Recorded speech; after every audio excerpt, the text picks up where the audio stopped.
ધરતી પર પધારેલા સર્વ ધર્મ પ્રેમી સંતો, મહંતો તેમજ દરેક ગામના જ્ઞાનયોગી ભાઈઓ બહેનો, સાથે સાથે આપણા સૌના આમંત્રણને માન આપીને પધારેલા એવા લાલપુરા નિવાસી રવિરામ, મણિપુર નિવાસી મગનરામ, તેમજ આપણા જ ગામના હર હંમેશા માટે ગામની પડખે ઉભા રહેતા એવા પ્રેમુરામ મહારાજ, તેમજ નાના નાના બાળ ગોપાલને મારા જય સદગુરુ મહારાજ, જય ગુરુદેવ, જય સ્વામિનારાયણ સાહેબ બંદગી।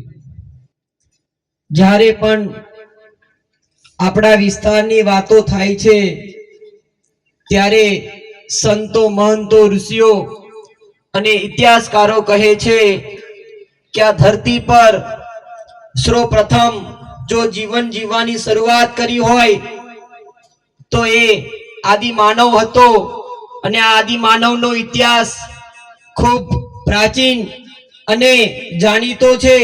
ત્યારે તો કહેવાયું છે કે આદિ એટલે આદિ અનાદિ કાળથી, વાસી એટલે વસતા લોકો એટલે આદિવાસી લોકો। ત્યારે પ્રાચીન સમયની અંદર જ્યારે આ ધરતી પર કોઈ એવા મોટા શહેરો નહોતા, કોઈ મહેલો નહોતા, કોઈ સરહદો નથી, તે સમયે આદિ માનવ આ જંગલોની અંદર ભટકતું જીવન જીવતો હતો। પોતાના જીવનને જીવવા માટે, પોતાના જીવન ગુજારા માટે જંગલના ફળ ફૂલ, કદમૂળ અને જરૂર પડે ત્યારે શિકાર પણ કરતો હતો। ત્યારે આ ભટકતા જીવનની અંદર અગ્નિની શોધ થાય છે અને ઇતિહાસકારો એમ કહે છે કે જ્યારે અગ્નિની શોધ થઈ ત્યારે માનવ સંસ્કૃતિની શરૂઆત થાય છે। આ અગ્નિના શોધથી આદિ માનવ પોતાનો ખોરાક પકવીને ખાતો થાય છે અને ધીમે ધીમે આ જંગલોની અંદર ફરતો હોય છે।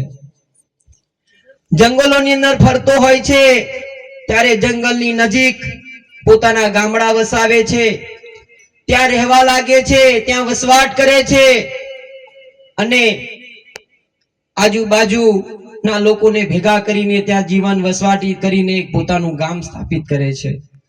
કહેવાય છે કે તે સમયે આદિ માનવનો સમય બદલાયો, પણ આદિ માનવે પોતાના જંગલ સાથેનો પ્રેમ, જંગલ સાથેનો નાતો, તેને પ્રકૃતિને માં માની નદીઓ પહાડોની પૂજા કરી। એ આદિ માનવ બીજો કોઈ નતો, એ આપનો આદિવાસી હતો। ત્યારબાદ વૈદિક કાળની શરૂઆત થાય છે। વૈદિક કાળની અંદર પણ આદિ માનવ, આદિવાસી સમાજનો ખૂબ મોટું યોગદાન, ખૂબ મોટો ફાળો રહ્યો છે। જ્યારે પણ આપણે વાંચીએ છીએ રામાયણ, જ્યારે પણ આપણે રામાયણની વાતો કરીએ છીએ ત્યારે ભગવાન રામને વનવાસ દરમિયાન સબરીનો પ્રેમ અને ભક્તિ મળે છે। જ્યારે આપણે મહાભારતની વાતો કરીએ છીએ ત્યારે આદિવાસી યોદ્ધા એવા એકલવ્યની બહાદુરી વખણાય છે। તે સમયે જ આદિવાસી સમાજ ખૂબ બહાદુર, ખૂબ કુશળ અને આત્મસન્માનથી જીવવાવાળો સમાજ હતો। ત્યારબાદ મૌર્ય અને ગુપ્તકાળની શરૂઆત થાય છે। તે સમયે પણ આદિવાસી સમાજે પોતાની પરંપરા, પોતાની રહેણી કરણી, પોતાના કાયદા, પોતાની પંચ વ્યવસ્થા જાળવી રાખી અને આજે પણ આપણા ગામની અંદર કોઈ પણ નિર્ણય લેવો હોય, કોઈ પણ ખોટું થયું હોય, કોઈ પણ સાચું કરવું હોય ત્યારે આપણે સૌ એના સાક્ષી છે કે આપણે પંચની રાહે જ કોઈ પણ વસ્તુ કરીએ છીએ। એ આપણને પંચ વ્યવસ્થા આપેલી આપણા પૂર્વજોની દેન છે। ત્યારબાદ મધ્યયુગની શરૂઆત થાય છે। મધ્યયુગની અંદર રાજપૂત શાસન અને મુગલ શાસન સ્થાપિત થાય છે। તે સમયે પણ ઘણા આદિવાસી સમુદાય, ભીલ, સાંથલ, મુંડા જેવા અનેક સમુદાયો, આદિવાસી સમુદાયે પોતાના રાજ્ય સ્થાપ્યા અને જ્યારે જ્યારે કોઈ પણ રાજ્યને જરૂર પડતી, જ્યારે કોઈ પણ રાજાને જરૂર પડતી ત્યારે આદિવાસી સમાજના ક્રાંતિકારી યોદ્ધાઓ એમને મદદ કરે છે એમને જીતાડે છે, ત્યારે આપણે ક્યારે પણ વાંચીએ ત્યારે આપણને ભૂંજા ભીલનો ઇતિહાસ પણ એનો સાક્ષી બને છે. ત્યારબાદ આપણે સૌ જાણીએ છીએ કે આ ધરતી પર, આ પૃથ્વી પર, આ ભારત દેશ પર 200 વર્ષ સુધી અંગ્રેજ શાસને આપણી પર શાસન કર્યું. આપણા જંગલ, જળ જંગલ, જમીનના બધા જ હક અધિકારો છીનવી લીધા અને આપણી પર કરવેળો છાપી દીધો. આપણી પર ટેક્સ ઉઘરાવતા, એટલા માટે આપણે મજૂરી કરતા થઈ ગયા, આપણે ગરીબીની અંદર ધકેલાઈ ગયા. ત્યારબાદ તે સમયે તેમની સામે લડવા માટે અનેક આપણા સમુદાયો અનેક બળવો કર્યા, જેની અંદર રાણી દુર્ગાવતી હોય, તિલકા માંજી હોય કે પછી બિરસા મુંડા હોય, જે અંગ્રેજ શાસન સામે એટલી લડાઈઓ લડ્યા, તેમના આશીર્વાદથી આજે આપણી પાસે જળ, જંગલ અને પાણી આપણી પાસે છે આજે. ત્યારબાદ આપણે સૌ જાણીએ છીએ કે આપણા વિસ્તારની અંદર જાંબુઘોડાથી હાલોલ, રાજગઢથી બારિયાની ધનતી પર એક સંતની જન્મ થાય છે. એ સંત જોડિયા પરમેશ્વર હતા. જોડિયા પરમેશ્વરે આપણા જાંબુઘોડાના વિસ્તારની અંદર ખૂબ સંઘર્ષ કર્યો, ખૂબ મહેનત કરી, આપણા લોકોને ભેગા કર્યા, જાગૃત કર્યા અને ઉપદેશ આપતા હતા અને વચનો આપતા હતા કે તમારે જીવન જીવવું હોય તો શુદ્ધ અને સદાચારીથી જીવો, પ્રામાણિકતાથી જીવો, પશુ હિંસા ના કરશો અને હકનું લો, એવા ઉપદેશ આપીને આપણા લોકોને તે ઘડીએ ભગત બનાવતા હતા. આ વિસ્તારની અંદર તે સમયે આપણા વિસ્તારની અંદર અંગ્રેજ શાસન આપણા જળ, જંગલ, જમીન પર છીનવતા હતા અને આપણી પર વેરો લગાવતા હતા. તે સમયે આ ધરતી પર બીજા ક્રાંતિકારી યોદ્ધાનો જન્મ થાય છે. એ ક્રાંતિકારી યોદ્ધા રૂપસિંહ નાયક હતા. તેમને અનેક લડાઈઓ લડી અને આજે આપણા વિસ્તારની અંદર આપણે રહી શકીએ છીએ. આ ગામડાની અંદર શાંતિપૂર્વક આપણે આજે ભજન કરી શકીએ છીએ. એ રૂપસિંહ નાયક બીજું કોઈ નતા, સંત જોડિયા પરમેશ્વરના શિષ્ય હતા. એટલે કહેવાય છે કે આ સંતોની ભૂમિ છે. આ સંતોની ભૂમિના આશીર્વાદના લીધે આપણે દરેક વિસ્તારની અંદર આજે ફરી રહ્યા છે.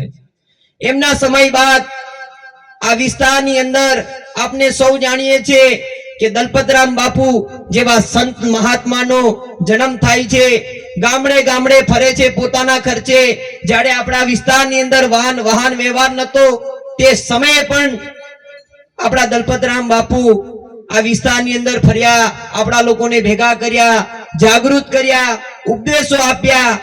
એના લીધે આપણે સૌ આટલા મોટા મહાસભાની અંદર, ધર્મ સભાની અંદર બેસીને આજે આપણે ભજન કરીએ છીએ.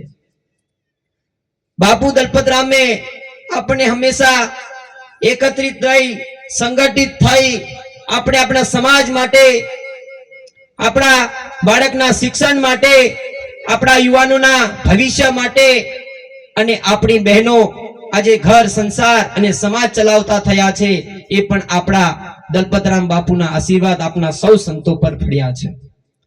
ત્યારે આજુબાજુ ગામના દરેક નવયુવાનો, આગેવાનો, ભક્તજનો, બહેનોને મારી નમ્ર વિનંતી છે કે અહીંયાથી આ સંપ્રદાયને, આ વિસ્તારને, આ સમાજને જો આગળ લઈ જવો હશે ત્યારે આપણે સૌ એકત્રિત થવું પડશે. આપણે સમજવા પડશે, વિચારસરણી લાંબી કરવી પડશે. ત્યારે આપણને જે આપણા દલપતરામ બાપુએ આશીર્વાદ આપ્યા છે ને આપણે સાર્થક કરી શકશું.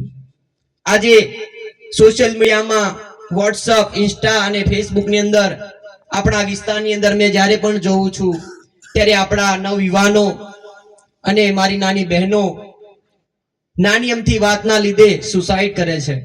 આજે લગભગ મેં 2 થી 3 જગ્યા પરથી સમાચાર સાંભળ્યા છે. ત્યારે મારે નવયુવાનો અને મારી બહેનોને નમ્ર વિનંતી છે કે આપણે સૌ જાણીએ છીએ પ્રેમ બહુ મોટી મહાજાળ છે. એમાંથી આપણે સૌએ બહાર નીકળવાની જરૂર છે. આપણી અંદર જે જનુ જુસ્સો ને સાહસ રહેલું છે, આપણા માતા પિતાના આશીર્વાદ રહ્યા છે, આપણા સંતોના આશીર્વાદ રહ્યા છે, એને સાર્થક કરવા માટે આપણે સૌએ ભણવું પડશે, આપણે જ્ઞાન લેવું પડશે.